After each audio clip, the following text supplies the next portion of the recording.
తర్వాత చాలా మందికి తెలిసిన ఆప్షన్స్ ఏంటి, అసలు మీకు తెలిసిన ఆప్షన్స్ ఏంటి? నాకైతే ఇంటర్మీడియట్ తెలుసు, లేదు అంటే డిప్లొమా కోర్సెస్ చేసే వాళ్ళు ఉంటారు, లేదంటే కొంతమంది వేరే వొకేషనల్ కోర్సెస్ రకరకాల స్ట్రీమ్స్ వైపు వెళ్ళిపోతూ ఉంటారు. అండ్ కొంతమంది ఏంటంటే IIITలో సీట్ వస్తుంది వాళ్ళకి. సో అక్కడ ఏంటంటే 2+4 అంటే 6 సంవత్సరాల స్ట్రక్చర్ ఉంటుంది కాబట్టి అటువైపు వెళ్తూ ఉంటారు. సో మీలో ఎవరైనా డిప్లొమా చేయాలనుకుంటున్నారా? అయితే డిప్లొమా చేయాలనుకుంటున్న విద్యార్థుల కోసమే ఈ వీడియో చేయబోతున్నాను. Welcome to Edunine career guidance, Josh innovations private limited, Edunine overseas consultancy. మనకి డిప్లొమా చేసిన తర్వాత 3 years కోర్స్ కదా, మనం బీటెక్ చేయాలనుకుంటే డైరెక్ట్ సెకండ్ ఇయర్ నుంచి వెళ్ళొచ్చు. అంటే లాటరల్ ఎంట్రీ అంటుంటారు కదా, బీఎస్సీ చేసిన వాళ్ళు కూడా చాలామంది వస్తూ ఉంటారు. ఇంటర్మీడియట్ అయిన తర్వాత ఎంసెట్ ఎగ్జామ్ ద్వారా వెళ్తాం. సో ఇక్కడ వరకు ఓకే. 10th అయిన తర్వాత చాలామంది పాలిసెట్ ఎగ్జామ్ రాస్తూ ఉంటారు డిప్లొమా కోసం. సో అలాంటి విద్యార్థులకి ఇప్పటికే కౌన్సిలింగ్ అయిపోయింది, తెలంగాణ రాష్ట్రంలో చెప్తున్నాను. మాపప్ కౌన్సిలింగ్ కూడా అయిపోయింది. సో ఇప్పుడు కొన్ని సీట్స్ అయితే మిగిలిపోయాయి. ఆ మిగిలిపోయిన సీట్ల కోసం వీళ్ళు ఏం చేస్తున్నారంటే స్పాట్ అడ్మిషన్స్ కండక్ట్ చేస్తున్నారు. సో ఆ స్పాట్ అడ్మిషన్స్లో ఎవరైనా పార్టిసిపేట్ చేయాలి అనుకుంటున్నారు, దట్ టు ఇన్ అన్ని బ్రాంచెస్లో కాదండి, అగ్రికల్చర్లో, అలాగే ఆర్గానిక్ అగ్రికల్చర్లో, అలాగే అగ్రికల్చరల్ ఇంజనీరింగ్లో, ఈ 3 కోర్సెస్లో ఎవరైనా డిప్లొమా చేయాలి అనుకుంటే ఈవెన్ వాళ్ళు టీజీ పాలిసెట్ రాయాల్సిన అవసరం ఉంటుంది. లేదు అంటే కొంతమందికి డైరెక్ట్ ఎస్ఎస్సి అంటే 10th క్లాస్లో వచ్చిన మార్క్స్ ఆధారంగా కూడా సీట్ ఇస్తారు. ఓకే, ఇక్కడ వరకు క్లియర్ కదా?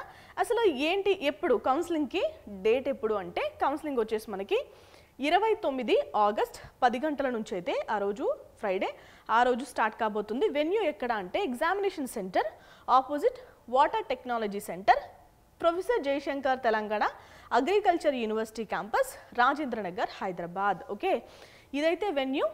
మీకు అడ్రస్ కూడా ఎవరికైనా ఇంట్రెస్ట్ ఉంది, లేదు అంటే మీ పిల్లల్ని మీరు అగ్రికల్చర్ సెక్టార్లో చదివించాలనుకుంటున్నారు, డిప్లొమా చేయించాలనుకుంటున్నారు, వాళ్ళు పాలిసెట్ ఎగ్జామ్ రాయలేదు కానీ 10th క్లాస్లో మంచి మార్క్స్ వచ్చాయి, సో కౌన్సిలింగ్లో పార్టిసిపేట్ చేసిన మేము అనుకున్న చోట అయితే మాకు కాలేజ్ రాలేదు, సెలెక్ట్ అవ్వలేదు, ఇలాంటివి ఏమైనా రకరకాల కండిషన్స్ ఉంటాయి కదా, ఒక్కొక్కరితో ఒక్కొక్క స్టోరీ. కాబట్టి ఎవరికైనా రిలేట్ అయ్యి ఉంటే కనుక స్క్రీన్ షాట్ తీసుకోండి, ఈ డేట్లో మీరు కౌన్సిలింగ్కి అయితే వెళ్ళండి. ఓకే, సో అసలు ఏమేం కోర్సు ఉన్నాయి చూద్దాము. డిప్లొమా ఇన్ అగ్రికల్చర్, ఇది 2 years కోర్స్ అండి, ఇంగ్లీష్ మీడియం. అలాగే diploma in organic agriculture 2 years course, ఇది కూడా ఇంగ్లీష్ మీడియమే. అలాగే డిప్లొమా ఇన్ అగ్రికల్చర్ ఇంజనీరింగ్, ఇది వచ్చేసి మనకి 3 years కోర్స్, ఇంగ్లీష్ మీడియంలోనే చేయాల్సిన అవసరం ఉంటుంది. ఈ సీట్స్ ఏంటంటే ఇప్పుడు నేను కొన్ని సీట్స్ చెప్పబోతున్నాను కదా, ఇవి కౌన్సిలింగ్ అయిపోయిన తర్వాత final stage of counselling, mop up counselling అయిపోయిన తర్వాత మిగిలిపోయిన సీట్లు. ఓకేనా, ఈ సీట్ల కోసం వాళ్ళు స్పాట్ అడ్మిషన్స్ కండక్ట్ చేస్తున్నారు. ఫస్ట్ మనం డిప్లొమా ఇన్ అగ్రికల్చర్కి ఎన్నెన్ని సీట్స్ ఉన్నాయి, ఏ కాలేజీలో ఉన్నాయి చూద్దాం. అగ్రికల్చర్ పాలిటెక్నిక్ జమ్మికుంట, కరీంనగర్ జిల్లాలో వెళ్తే ఇదైతే బాయ్స్ కాలేజ్ అండి. 22 సీట్లు అయితే టోటల్ ఇంటేక్. ఇందులో మిగిలిపోయిన సీట్లు ఏంటంటే రెగ్యులర్ వాళ్ళకి 12, ఈడబ్ల్యూఎస్ కోటా వాళ్ళకి 2 సీట్లు అయితే మిగిలిపోయినాయి. ఇక సెకండ్ కాలేజ్ వచ్చేసి అగ్రికల్చర్ పాలిటెక్నిక్ కంపసాగర్, నల్గొండ జిల్లా. ఇది కో ఎడ్యుకేషన్, అంటే మీకు తెలుసు కదా అబ్బాయిలు అమ్మాయిలు కూడా ఉంటారు. ఈ కాలేజ్లో ఇంటేక్ వచ్చేసి 44. ఇందులో మిగిలిపోయిన సీట్లు ఎన్ని అంటే రెగ్యులర్ వాళ్ళకి 9, ఈడబ్ల్యూఎస్ కోటా వాళ్ళకి 3. ఇక next college agriculture polytechnic Madhira, Khammam జిల్లా. ఇది కూడా కో ఎడ్యుకేషన్ అండి. మొత్తం సీట్లు 22. ఇందులో రెగ్యులర్ వాళ్ళకి 6, ఈడబ్ల్యూఎస్ వాళ్ళకి 2 సీట్లు అయితే ఉన్నాయి. ఇక అగ్రికల్చర్ పాలిటెక్నిక్ నారాయణపేటలో అయితే ఇది కూడా కో ఎడ్యుకేషనే. 44 సీట్లకు గాను 8 రెగ్యులర్ వారికి, అలాగే 2 సీట్లు వచ్చేసి ఈడబ్ల్యూఎస్ కేటగిరీ వాళ్ళకి మిగిలిపోయాయి. ఇక నెక్స్ట్ కాలేజ్ వచ్చేసి అగ్రికల్చర్ పాలిటెక్నిక్ పోసల, జగిత్యాల జిల్లా. ఇది కూడా కో ఎడ్యుకేషనే. 44 సీట్లకు గాను రెగ్యులర్ వాళ్ళకి 2, ఈడబ్ల్యూఎస్ కేటగిరీ వాళ్ళకి 3 సీట్లు అయితే ఉన్నాయి. అగ్రికల్చర్ పాలిటెక్నిక్ రుద్రూరు, నిజామాబాద్ జిల్లా. ఇది కూడా కో ఎడ్యుకేషనే. ఇందులో 22 సీట్లకు గాను 2 సీట్లు రెగ్యులర్ వాళ్ళకి, 1 సీట్ వచ్చేసి ఈడబ్ల్యూఎస్ వాళ్ళకి మిగిలింది. Agriculture polytechnic Sangupet village, Jogipet mandal, Sangareddy జిల్లా. ఇది కూడా గర్ల్స్ కాలేజ్ అండి. 44 సీట్లకు గాను రెగ్యులర్ వాళ్ళకి 13, ఇంకా 4 సీట్లు వచ్చేసి ఈడబ్ల్యూఎస్ కేటగిరీ వాళ్ళకి మిగిలిపోయాయి. అగ్రికల్చర్ పాలిటెక్నిక్ తోర్నాల, సిద్దిపేట జిల్లా. ఈ కాలేజ్లో ఏంటంటే ఇది కూడా కో ఎడ్యుకేషన్ కాలేజే. మొత్తం 66 సీట్ల ఇంటేక్ గాను 13 సీట్లు రెగ్యులర్ వాళ్ళకి, 4 సీట్లు ఈడబ్ల్యూఎస్ కేటగిరీ వాళ్ళకి మిగిలిపోయినాయి. సో ఇప్పుడు మనం మాట్లాడుకుంటున్న డిప్లొమా ఇన్ అగ్రికల్చర్ కోర్స్ కోసం టోటల్గా ఉన్న సీట్లు 330. అందులో రెగ్యులర్ వాళ్ళకి మిగిలిపోయిన సీట్లు 65, 21 వచ్చేసి ఈడబ్ల్యూఎస్ కేటగిరీ వాళ్ళకైతే మిగిలిపోయాయి. సో ఎవరైనా ఇంట్రెస్ట్ ఉన్న క్యాండిడేట్స్ అగ్రికల్చర్ డిప్లొమా చేయాలి అనుకుంటున్నాము, తర్వాత మేము అగ్రికల్చర్ వైపు వెళ్ళాలనుకుంటున్నాము, సో అనుకున్న వ్యక్తులు ఎవరైనా ఉంటే కనుక ఒక్కసారి స్పాట్ అడ్మిషన్స్కి వెళ్ళి సో కౌన్సిలింగ్లో పార్టిసిపేట్ చేయండి. ఇంకా నెక్స్ట్ స్ట్రీమ్ వచ్చేసి డిప్లొమా ఇన్ అగ్రికల్చర్ ఇంజనీరింగ్. ఇది 3 years కోర్స్ కదా, మొత్తం 3 courses కూడా ఇంగ్లీష్ మీడియం కోర్సెసే. ఏ కాలేజ్ ఆఫర్ చేస్తుంది అంటే అగ్రికల్చర్ ఇంజనీరింగ్ పాలిటెక్నిక్ ఖండి, సంగారెడ్డి జిల్లా. ఇది co education college. Total intake వచ్చేసి 22, రెగ్యులర్ వాళ్ళకి 5 సీట్లు ఉన్నాయి, అలాగే ఈడబ్ల్యూఎస్ వాళ్ళకి 1 సీట్ ఉంది. మొత్తం 352 సీట్లకు గాను ఓవరాల్గా డిప్లొమా ఇన్ అగ్రికల్చర్ ఇంజనీరింగ్ వాళ్ళకి 70 సీట్లు రెగ్యులర్కి, అలాగే 22 సీట్లు ఈడబ్ల్యూఎస్ వాళ్ళకైతే మిగిలిపోయినాయి. Grand total for university polytechnics. ఓకేనా, టోటల్ అన్ని సీట్లు అయితే మిగిలినాయి, కానీ స్పాట్ అడ్మిషన్స్ జరుగుతుంది మాత్రం ఈ కాలేజ్ వరకే. ఓకే, ఇక నెక్స్ట్ కాలేజ్ వచ్చేసి అఫిలియేటెడ్ పాలిటెక్నిక్స్. మనం ఇప్పటివరకు గవర్నమెంట్ పాలిటెక్నిక్స్ మాట్లాడుకున్నాం కదా, అంటే మీన్స్ యూనివర్సిటీ పాలిటెక్నిక్. ఇప్పుడైతే మనం అఫిలియేటెడ్ అంటే కొన్ని ప్రైవేట్ కాలేజెస్ కూడా ఉన్నాయి, వాటిలో కూడా సీట్స్ మిగిలిపోయాయి కదా, ఆ సీట్స్ ఏంటో చూద్దాం. ఇప్పుడు డిప్లొమా ఇన్ అగ్రికల్చర్ ఎవరైనా చేయాలి అనుకుంటే డాక్టర్ డి రామానాయుడు విజ్ఞాన జ్యోతి అగ్రికల్చర్ పాలిటెక్నిక్ తునికి, మెదక్ జిల్లాలో ఉంది కదా. ఇది కో ఎడ్యుకేషన్ కాలేజే. ఫస్ట్ ఇంటేక్ ఎంత 99. సో ఇప్పుడు మిగిలిపోయిన left over seats after spot counselling తర్వాత మిగిలిపోయిన సీట్లన్నీ రెగ్యులర్ వాళ్ళకి 69 మిగిలినాయి, ఈడబ్ల్యూఎస్ వాళ్ళకి 9 సీట్లు అయితే మిగిలిపోయినాయి. ఇక నెక్స్ట్ కాలేజ్ వచ్చేసి Mother Teresa agriculture polytechnic, Santhupalli, Khammam జిల్లా. ఇది కూడా కో ఎడ్యుకేషన్ కాలేజే. 66 సీట్లు, ఇంటేక్ ఇన్క్లూడింగ్ ఈడబ్ల్యూఎస్. ఇప్పుడు మిగిలిపోయిన సీట్లు ఏంటంటే రెగ్యులర్ వాళ్ళకి 48, ఈడబ్ల్యూఎస్ వాళ్ళకి 6. ఇక పూజ్యశ్రీ మాధవాంచి అగ్రికల్చర్ పాలిటెక్నిక్, అశ్వారావుపేట, భద్రాద్రి కొత్తగూడెం జిల్లాలో ఉంది. ఇది కూడా కో ఎడ్యుకేషన్ కాలేజ్ అండి. రెగ్యులర్ వాళ్ళకి 59, ఈడబ్ల్యూఎస్ వాళ్ళకి 6 సీట్లు అయితే మిగిలిపోయాయి. మొత్తం డిప్లొమా ఇన్ అగ్రికల్చర్కి అఫిలియేటెడ్ పాలిటెక్నిక్స్లో మిగిలిపోయిన సీట్లన్నీ రెగ్యులర్ వాళ్ళకి 174, ఈడబ్ల్యూఎస్ వాళ్ళకి 21. ఓకే, ఇక డిప్లొమా ఇన్ ఆర్గానిక్ అగ్రికల్చర్ ఎన్ని సంవత్సరాల కోర్సు? ఇది 2 సంవత్సరాల కోర్సు. ఇంగ్లీష్ మీడియమే ఆఫర్ చేస్తున్నారు. Ekalavya organic agriculture polytechnic, Gingurthi, Vikarabad. ఇప్పుడు మనమున్న జనరేషన్కి ఆర్గానిక్ అగ్రికల్చర్ అనేది డే బై డే ఎంత ప్రాచుర్యం పొందుతుందో మీకు కూడా తెలుసు. ఈవెన్ మనమే ఇంట్లో పెంచుకోవడానికి కూడా ట్రై చేస్తున్నాం, పెంట్ హౌస్ పక్కన కానీ లేదంటే టెర్రస్ పక్కన కానీ. సో ఎక్కడ ప్లేస్ ఉంటే అక్కడ మనం కూరగాయలు పండిస్తున్నామంటే దీనికి ఎంత డిమాండ్ డే బై డే పెరుగుతుందో మీరు కూడా అర్థం చేసుకోవాలి. సో ఆర్గానిక్ అగ్రికల్చర్కి ఫ్యూచర్ ఉందా అన్న డౌట్ అయితే వద్దు. ఫ్యూచర్లో ఆర్గానిక్ అగ్రికల్చరే అందరూ చేసుకోబోతున్నారు, అవే తినడానికి ఇష్టపడుతున్నారు. ఈవెన్ కాస్ట్ ఎక్కువైనా కూడా మనం అవే ప్రిఫర్ చేస్తాం కదా. సో మనకు ఆఫర్ చేస్తున్న కాలేజ్ అది. ఇంటేక్ వచ్చేసి రెగ్యులర్ వాళ్ళకి 49 సీట్లు ఉన్నాయి, ఈడబ్ల్యూఎస్ వాళ్ళకి 6 సీట్లు అయితే ఉన్నాయి. ఇక diploma in agriculture engineering 3 years course ఇది. సో ఇది ఎవరు ఆఫర్ చేస్తున్నారంటే డాక్టర్ డి రామానాయుడు విజ్ఞాన జ్యోతి అగ్రికల్చర్ ఇంజనీరింగ్ పాలిటెక్నిక్, తునికిలో ఉంది, మెదక్ జిల్లాలో. సో ఇక్కడ మిగిలిపోయిన సీట్లు ఏంటి? రెగ్యులర్ వాళ్ళకి 18, ఈడబ్ల్యూఎస్ వాళ్ళకి 3. ఓకే, మొత్తం గ్రాండ్ టోటల్ అన్ని దాంట్లో మాట్లాడుకోవాలంటే మొత్తం 682 సీట్లకు గాను 313 రెగ్యులర్ వాళ్ళకు ఉన్నాయి, 52 ఈడబ్ల్యూఎస్ కేటగిరీ వాళ్ళకు ఉన్నాయి. ఓకేనా, సీట్స్ మిగిలిపోవడం అనేది ఏంటి? ఇన్ని మిగిలిపోయి అంటే చూడండి, ఇవి మనం మాట్లాడుకుంటుంది టెక్నికల్ సైడ్ కాదు, మనం అగ్రికల్చర్ సెక్టార్లో మాట్లాడుకుంటున్నాం. కానీ చాలామంది అంత ఇంట్రెస్ట్ చూపించారు. 10th క్లాస్ లెవెల్ తర్వాత అగ్రికల్చర్ చేసే విద్యార్థులు చాలామంది తక్కువ. బీఎస్సీ అంటే డిగ్రీ లెవెల్లో చేసే విద్యార్థులు అయితే మనకి చాలామంది ఉన్నారు. అంటే ఇంటర్ తర్వాత సెలెక్ట్ చేసుకుంటే అది వర్కౌట్ కాకపోయినా ఇంటర్ బేస్ మీద వేరే ఏదైనా చేద్దాం. సో రకరకాల ఆలోచనలు ఉంటాయి కదా. 10th క్లాస్ తర్వాత సెలెక్ట్ చేసుకునే వాళ్ళు చాలామంది తక్కువ కాబట్టి సీట్స్ ఇంటేక్ అయితే అన్ని మిగులుతున్నాయి. సీట్లు మిగిలిపోతూ ఉంటే కాలేజెస్ క్లోజ్ అయిపోతాయి. ఓకేనా, ఇది కూడా మీరు గుర్తించాలి. రైట్, ఇక ఎలిజిబిలిటీ ఏంటో మాట్లాడుకుందాం. మీరు మస్ట్ అండ్ షుడ్గా 10th క్లాస్ అయితే పాస్ అవ్వాల్సిన అవసరం ఉంటుంది, లేదు అంటే ఈక్వివాలెంట్ ఎగ్జామినేషన్స్లో పాస్ అవ్వచ్చు.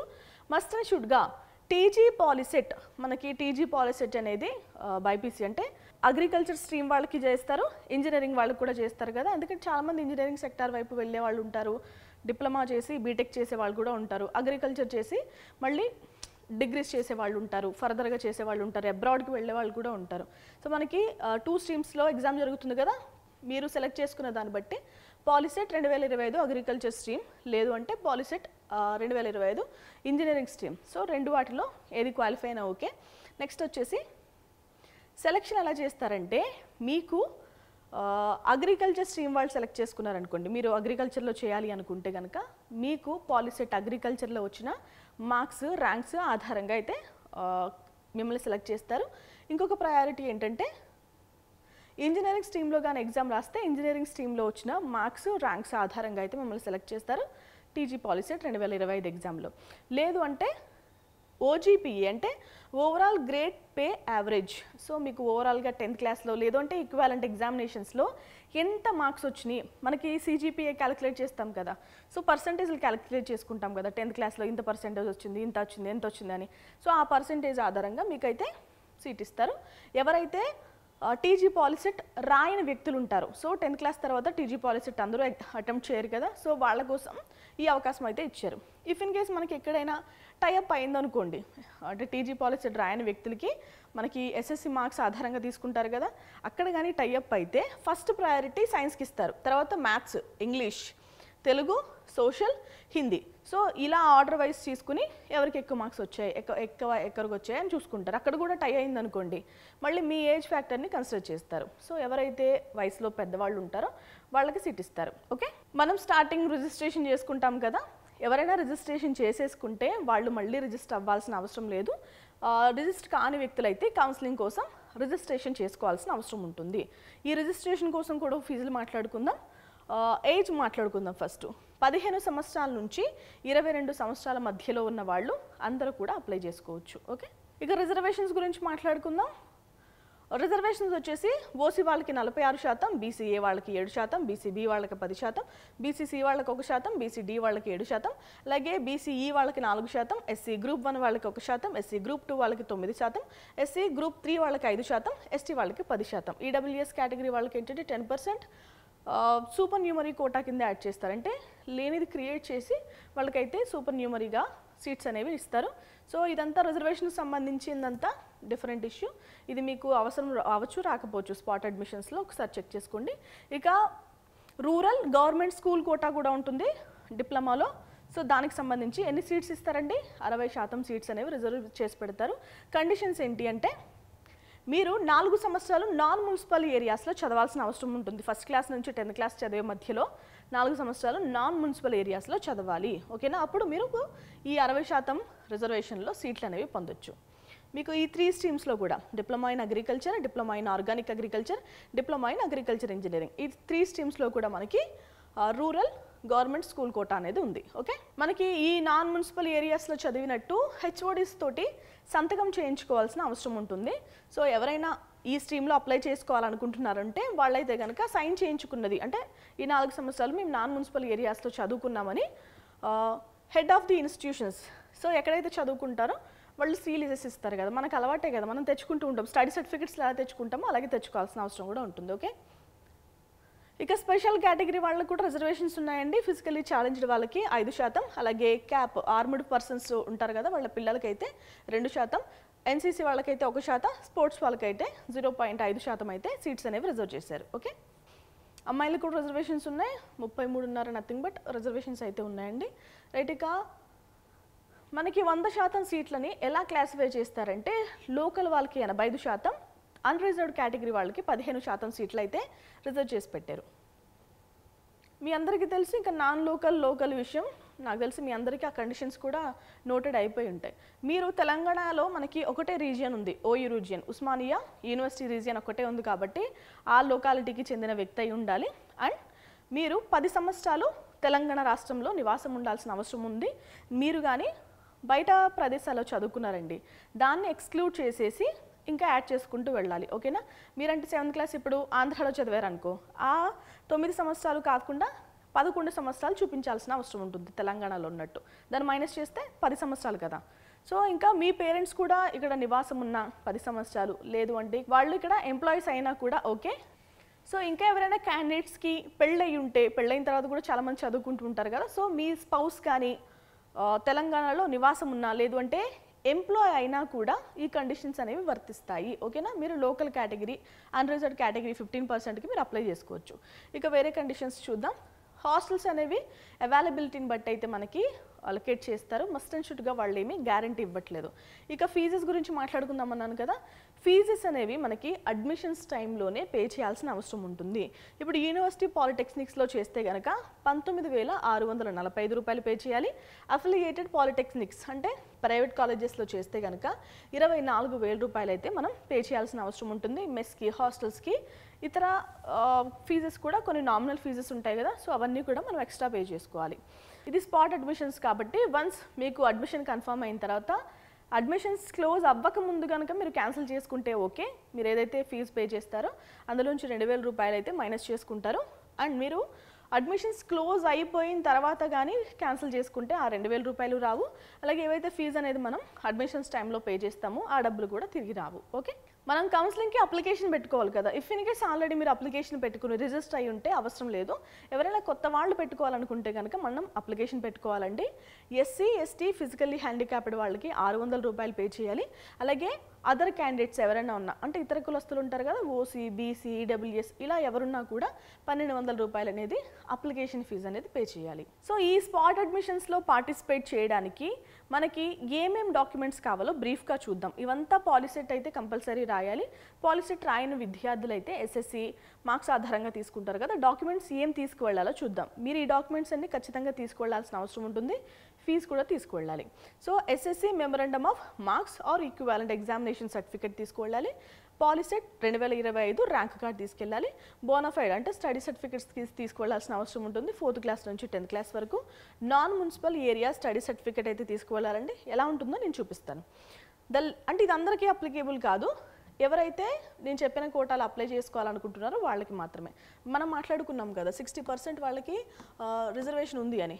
సో దాంట్లో అప్లై చేసుకోవాలనుకుంటున్నారు. రూరల్ గవర్నమెంట్ స్కూల్ కోటాలు అప్లై చేసుకుందాం అనుకున్న వాళ్ళకి మాత్రమే ఆ సర్టిఫికేట్ అవసరం. Okay, latest certified copy of school status అంటే క్యాస్ట్ సర్టిఫికేట్ అడుగుతున్నారు. బీసీ వాళ్ళు, ఎస్సీ వాళ్ళు, ఎస్టీ వాళ్ళు, అలాగే ఈడబ్ల్యూఎస్ కేటగిరీ వాళ్ళు అయితే క్యాస్ట్ సర్టిఫికేట్ తీసుకువెళ్ళాలి.